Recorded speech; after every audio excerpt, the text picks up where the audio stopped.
Hello, നമ്മൾ ഇന്നിവിടെ ചർച്ച ചെയ്യാൻ പോകുന്നത് ലോക എന്ന് പറയുന്ന ചാപ്റ്റർ റിയൽ ആണോ അല്ല ഫേക്കാണോ. എൻ്റെ അറിവിൽ അത് നല്ല സിനിമയാണ്. ഞാൻ ഇന്നലെ പോയി കണ്ടതുള്ളൂ. എനിക്കത് കണ്ടത്ര അതൊരു സീക്രട്ടായിട്ട് ഒരു നീലി യക്ഷിയ പുതിയതായിട്ട് എടുത്ത് വാമ്പയറിൻ്റെ രൂപത്തിലാക്കിയതാണ് അവർ. അങ്ങനെയാണ് എനിക്ക് ആ സിനിമ കണ്ടപ്പോൾ തോന്നിയത്. അതിൽ നമ്മുടെ അവഞ്ചേഴ്സ് മൂവി പോലത്തെയാണ് സംഭവം. അതായത് ചന്ദ്രൻ എന്ന് വെച്ചൊരു വാമ്പയറാണ്. അറിയാമല്ലോ, അവഞ്ചേഴ്സിലെ വാമ്പയർ പോലത്തെയാണ് ചന്ദ്ര. സണ്ണി ശരിക്കും അതിൽ ഒരു കഥാപാത്രമായിട്ടാണ്, ക്യാരക്ടേഴ്സായിട്ടാണ് ഇവിടെ അഭിനയിച്ചിരിക്കുന്നത്.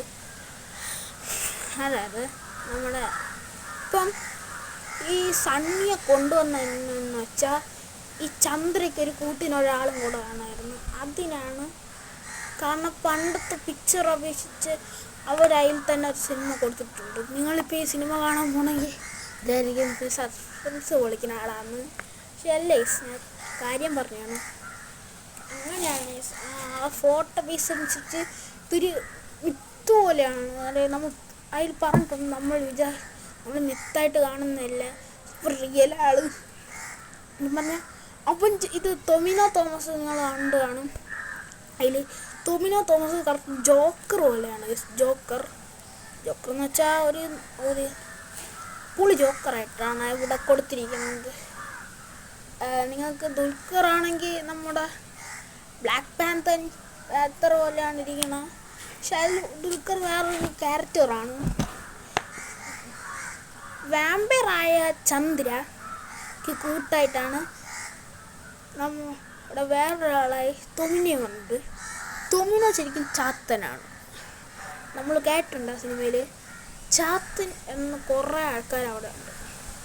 അതിലൊരാളാണ് ആ പോലീസിനെ ഈ ചന്ദ്ര കടിച്ചപ്പോൾ ആ പോലീസും എന്തായി അതുപോലെ വാമ്പയറായി തീർന്നു.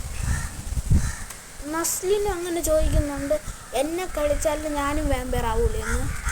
ശരിക്കും പറഞ്ഞാൽ അങ്ങനെയല്ല ഈ കഥ. ഈ കഥ റിയൽ ബേസ് കഥയായിട്ട്, അതായത് നമ്മുടെ അവഞ്ചേഴ്സ് മൂവിയില്ലേ അതിൻ്റെ മലയാളത്തിൽ ഒരു എന്താ പറയുക, ഒരു നീലിനെയും കൂടെ ചേർത്ത് അതായിട്ടാണ് നമ്മളെല്ലാവരും പറയണത്. എനിക്ക് തോന്നിയില്ല, എൻ്റെ വീട്ടിലുള്ളവരെല്ലാവരും അങ്ങനെയാണ് കാണാൻ. ഞാൻ ടെറസിലാണ്, അപ്പം അങ്ങനെയാണ് തോന്നുന്നത്. അപ്പം ശരിക്കും പറഞ്ഞാൽ എന്താണ് ഈ കഥയുടെ ഫ്ലാഷ് ബാക്ക് എന്തിനാണ് ഇതും പറഞ്ഞ് ഇത് ചുമ്മാ ഒരു കഥ എഴുതി വെച്ചിരിക്കുന്നതാണ്. മിന്നൽ മുരളിയില്ലേ, അത് മെയിൽ സൂപ്പർ ഹീറോയിൻ്റെ കഥ ഇവിടെ ഫീമെയിലാക്കി കൊണ്ടുവന്നാണ്. ബിക്കോസ് ഈ ദുൽഖർ ഭയങ്കര ഇംഗ്ലീഷ് സിനിമാസ് കണ്ടതിൻ്റെ ഇൻസ്പയർ ആയിട്ടാണ് നമ്മുടെ ലോക ചാപ്റ്റർ 1 ചന്ദ്ര എന്ന് പറയുന്ന സിനിമ ഇറക്കിയത്. എൻ്റെ കൂടെ നീലിയും കൂടെ ചേർത്ത് അതിൽ ഐക്കോണിക് സീനാണ് ഈ സംഭവം. പറക്കണ സീനില്ലേ, ആ മറ്റേ അടിയാണ് അവിടെ കൊള്ളുന്ന ആ ഒരു ബാറിൻ്റെ അകത്ത് നിന്നുള്ള അടിയാണ് പൊളി സീന്. അതിലാണ് നസ്ലിൻ്റെ തോക്കും കൊണ്ടുള്ള വരുക്കം പൊളിയാണ്. നിങ്ങൾ മസ്റ്റായിട്ട് അതുകൊണ്ട് കാണണം. എനിക്ക് വേറെ പ്രത്യേകിച്ചൊന്നും തോന്നുന്നില്ല സിനിമയിൽ. സിനിമ കൊള്ളാം ഗൈസ്. ഞാൻ നെല്ലുമൂടി തിയേറ്ററിൽ പോയി കണ്ട് ന്യൂ സിനിമാസ്. കൊള്ളാം, പൊളി സിനിമയാണ്. വേണമെങ്കിൽ ഒന്ന് കണ്ടോ. എനിക്കതിൽ തോന്നിയത് മറ്റേ ഏതാണ് എന്താ പറയുക, സിനിമയാണ് എനിക്ക് തോന്നുന്നു. സിനിമയാണ് ദുൽഖർ പ്രൊഡ്യൂസ് ചെയ്ത സിനിമ. ഡൊമിനിക് ആയിട്ടും സംവിധാനം ചെയ്ത സിനിമയാണ്. Avengers based movie. മാർവൽ എന്ന് വെച്ചാൽ എന്ത് ഗ്രാഫിക്സ്. എനിക്കതിലാകെ ഇഷ്ടപ്പെടാത്തത് സൗണ്ട് എഫക്റ്റാണ്. ചുമ്മാ അടന്ന് ബീജം ഇട്ട് പേടിപ്പിച്ച് തള്ളു, പക്ഷെ പേടിയൊന്നും വരില്ല.